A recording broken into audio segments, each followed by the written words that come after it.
It's Sara versus Lenny sa 2028 presidential race. Kung ang latest Tanjere survey ang pagbabasihan, lamang ang current VP pero mapapataob siya ni Lenny kung i-endorso ni PBBM ang dating Vice President. Ang detalye sa agenda report ni Dexter Ganibe ng Abante Radyo.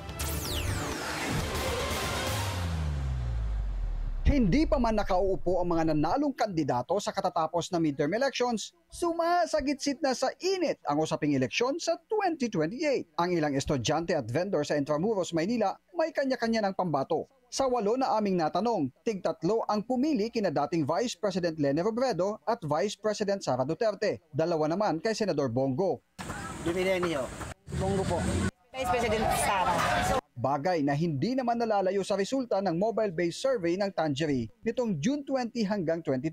Sa senaryong binuo ng Tanjere sa kanilang survey, lumabas na tie o mas malalamangan pa ni Robredo si Duterte ng hanggang 2% kung i-endorso ni Pangulong Bongbong Marcos ang dating Vice President. Parehong abogado sina VP Sara at Robredo. Si Sara naging mayor ng Davao City. Si Lenny uupong mayor San Aga City simula ngayong Lunes. At kung pagpapanday ng batas ang pag-uusapan, naging miyembro ng Kamara si Robredo. Si Sara naging presiding officer ng Davao City Council. But wait, there's more! Dahil ngayon pa lang, lumabas na rin sa survey kung sino ang mga patok na tandem para sa 2028. Saad kasi sa Tanjere survey na 90% ng mga pumili kay VP Sara sa presidential survey ay mas pinili si Bongo bilang Vice President. Ganon din naman sa mga pumili kay Robredo bilang Pangulo, si Bam Aquino ang kanyang Vice Presidente. Ang pagtaas ng mga pumili kay VP Sara sa presidential survey ay bunga ng solidong suporta mula sa Davao at Northern Mindanao regions. Pero malakas din ang hatak ni Robredo sa Bicol Region,